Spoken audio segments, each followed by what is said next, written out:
Elden Ring Shadow of the Earth Tree is an expansion that was announced in February 2023, and since then it has not received an official update. But what if we knew more about the DLC than we think? Lord have mercy, I'm about to burst. There has been a bunch of rumors and speculation about the expansion, but no news from the developers so far. According to this leak, I've gone through a bunch of reliable leaks and cut content hidden in the game files to know as much as possible about this upcoming DLC. I've also got some of my own theories about this upcoming DLC, so if you'd like to know more about the Elden Ring expansion, then keep watching. The first thing everyone wants to know is, when does this DLC release? We don't have the exact date yet, but we do have some news that may shed some light on the launch timeline. According to Jeff Grubb, a popular source of Elden Ring leaks, From Software wanted Elden Ring DLC to launch a few months after Armored Core 6. He also mentioned that Armored Core 6 would launch somewhere around September, and turns out his prediction was correct. So it's safe to say that the DLC won't release for a few months after September.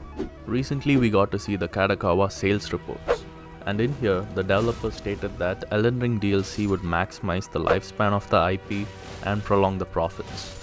This could be part of the reason why the developers are taking so much time with this DLC. Given all of this information, we can say that the Elden Ring DLC would launch somewhere between November 2023 and February 2024. This seems like a long wait, but I'm sure this represents the size and the quality of the DLC we're about to receive. Talking about the size of this DLC, Lance McDonnell, a reliable source of Elden Ring leaks, said that Elden Ring was originally supposed to have a season pass and 2 DLCs, similar to Dark Souls 3.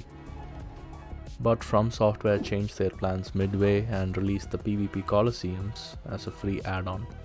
So Lance thinks that the upcoming expansion is going to be 2 DLCs combined into one big expansion, similar to the old Hunters DLC. Let's compare it to Dark Souls 3 for reference. We've got Ashes of Ariandel and the Ring City DLC for Dark Souls 3. Both of them are amazing on their own, but imagine combining those 2 DLCs within a semi-open world setting. That's the bare minimum that we can hope for in terms of size with the upcoming expansion.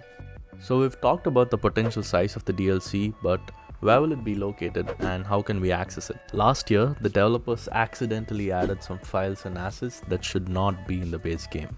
And these assets suggest that the entry point for the DLC is going to be right here on top of Altus Plateau. A YouTuber named Garden of Ice was able to bring back this cut content into the base game. This place was marked as Centrina's hideaway, and here we can see Rani give us some information about the DLC. One, you found your way to this hidden sanctuary. This cave is known as St. Trina's hideaway, a place of refuge for the lost and weary. Legend has it that she found solace within this cave. Dancha no morsha, testa, monasta.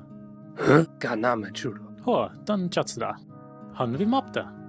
Dancha no morsha.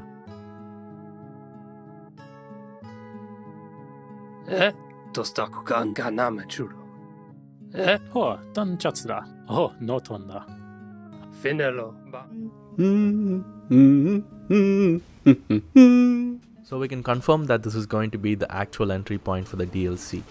And since this is a dream world, we could be teleported to a completely new map, or maybe an alternate version of the lands between. But could we simply access this dream world by arriving at this location? This is going to be the biggest Soulsborne DLC, and I don't think we can access it that easily. Similar to Bloodborne, we may have to obtain a special item to enter into this dream world.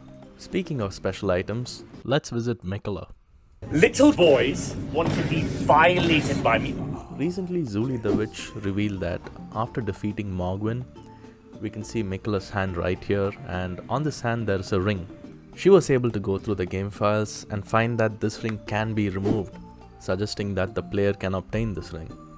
I could be wrong, but I think we need to obtain this ring and then go to this location to enter the dream world. Once you enter this dream world, you will encounter multiple bosses and NPCs. So good. Sekiro Dubi was able to find out that there have been 30 boss flags reserved for this DLC. This does not mean that we have 30 unique bosses, because we could face the same mini boss in multiple locations. But we could have around 10 to 15 unique bosses in the DLC, In a recent video from Zulie the Witch, you could see one such boss which could be reserved for the DLC. Sekiro Dubi also mentioned that we have 16 unique NPC entries for this DLC. This means we could meet new characters or familiar faces in the dream world. 16 unique NPC entries means that there will be new questlines to explore. Long back there was a cut questline which was recovered by Sekiro Dubi. In this questline you could collect dream mist using crystal balls. You could either sell this dream mist or use it for something else. In the DLC, we could take this dream mist to Centrina and get new spirit summons. I just want the rune bear as a spirit summon. Some questlines can give us weapons as a reward. And right now we have more than 10 unused weapons in the game. And Garden of Ice was able to bring back 2 of them. The first weapon is called the Twin Blade of Abundance and Decay, which is supposed to represent both Melania and Miquella. The Ash of War for this weapon summons death monarchs that leech health from the enemy.